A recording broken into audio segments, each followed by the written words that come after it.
I'm sure we've all been scrolling on Facebook and come across some type of gimmicky fitness ad where we go, what the heck is this? That recently happened to me with this ad right here. I was immediately intrigued and also annoyed at the phrase calories in, calories out is a lie. I've already made an entire video talking about that, debunking that. So if you want to know more, you can click on that video. So I decided to engage and I commented on their post. What do you mean it's a lie? And their social media manager made a big mistake. So in today's video, I am going to take an interview with a seemingly predatory company against women, and I'm gonna give you my honest thoughts. Hello, everybody. I just got back from working with a client, reheated my coffee from this morning, and we're about to jump on this call. I'm a little nervous. I think I want to approach it like very mild and like kind of play dumb. Essentially, I don't want to get on this call and be like, why are you lying to people? You know what I mean? Like that feels aggressive. So what I really want to get out of this is a little bit more understanding of the justifications behind marketing and how you defend it when you're questioned about it. The things I want to specifically ask about are the ads I've seen that claim calories in, calories out is a lie. I want to ask about this method or this product that they're selling that claims that you'll lose an inch off your waist every single week in just 15 minutes a day. I'm going to say it way less sassy than that, but I want to really express genuine interest. The only issue is that this person that I'm having an interview with did follow me on Instagram the other day, so I feel like the jig is up. I'm actually shocked that she's still taking this meeting. So we're going to be prepared for anything. I'm a little nervous. Oh, and even though New York State is a one-party consent state from my research, I will not be like filming or taping anything that this person says. I'm not even saying what this company is because I actually am a little afraid that if I do, I'll get sued. So, okay, let's try and find a good angle for the camera. Oh, not bad.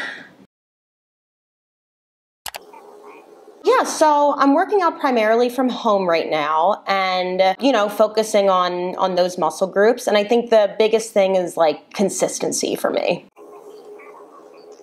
I have a lot of dumbbells, I have some kettlebells, so just a lot of free weights. So I'm typically eating 3 times a day. I'm not a huge snacker, so I typically don't really eat between meals. I try to get in protein in each meal, so I would say like definitely at least a palm of protein at each meal.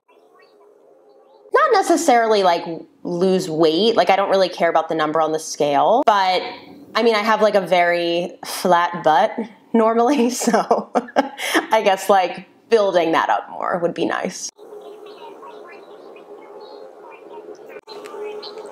I mean, my stomach's not really like a huge problem point. I wouldn't say like I have definition in my abs or anything, but I don't think that, shrinking my waist is like a big focus of mine right now.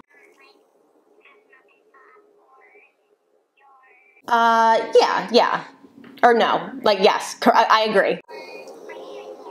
Sometimes, I don't have a great bench for it though, like it's not the best height. Oh, that could work. That's a good idea.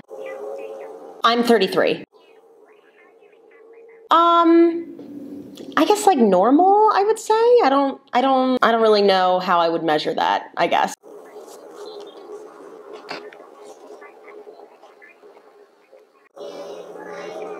I don't really weigh myself, but probably around like Awesome. Well, thank you so much. I really appreciate you taking the time. Okay, let's chat. Okay, I did not confront about the sponsored ads that I'd seen. I just kind of like let her lead the call. Because despite what you guys might think, I'm not a mean person. And I do believe that most people in this industry, especially people who run a small business like this, do have the best of intentions. But I think that unfortunately, easy marketing ploys and internalized diet culture tend to mess with that. Oh my God, I wish I was taking notes. I tried to like mouth things for future me to know what she was saying. Overall, she was asking me about my goals and some stuff was true, some stuff I was just bullshitting to get through the call. I thought it was really interesting that the The marketing that is put out is so riddled with diet culture. But then speaking to this woman has the best intentions, saying a lot of very true things, like definitely understands, for the most part, we'll get to that, how to build muscle, how to lose fat, whatever. So at first glance, it's like, okay, well, you're definitely just putting out these messages that are a little bit more clickbaity to get people reeled in and then explain to them how the body really works, right? Which I don't love that method, but I at least can respect it. But there were a few red flags that I was like, ooh, that is either really cringy the way you're saying it, or it's not quite true. The cringy things, what did she refer to it as? Oh, like getting rid of the cottage cheese on our legs or butt. And I was like, The other thing that I thought was really interesting was that, we were talking about my goals, which was building up my glutes, hamstrings, core, back, which is actually my real goal right now. And we were talking about that. And at some point, it just kind of switched and it was like, well, tell me how you feel about your midsection. Like, are you looking to shrink your waist? And I was like, where did this come from? And so you can hear what I said in there, but I was just trying to get off the subject. So I was like, this has nothing to do with my goals. Like, why are we talking about shrinking my waist? And the only thing that she said, and I've actually seen an ad of theirs or a post of theirs before that talks about this, but the only thing she said that's not quite true is talking about that as we get older, our metabolism gets slower. And that's actually not quite true. There was a huge study that came out either last year or the year before, I'll link it down below, that shows that our metabolism does not naturally slow down with age, meaning that getting older does not slow down our metabolism until we hit, I think it's like 65 or something, and then it slows a little bit more, but it's not like this massive dip that everyone thinks about. It actually shows that the things that happen to us lifestyle change-wise as we get older are the things that slow down our metabolism. What do you stop doing when you're not a kid anymore? Playing outside. You're shoved into a desk and you're working 10 hours a day. Like, it's not the age that's causing our metabolisms to slow as we get older, it's the lifestyle choices. And she kind of implied that it was age and then came back on it and then pushed it again. It was interesting. So I think that this is another really great example, at least this specific company. I can't speak for all of them, but I think this is a great example of intent versus impact. You can have the best intentions in the world, but writing on a post, calories in, calories out is a lie.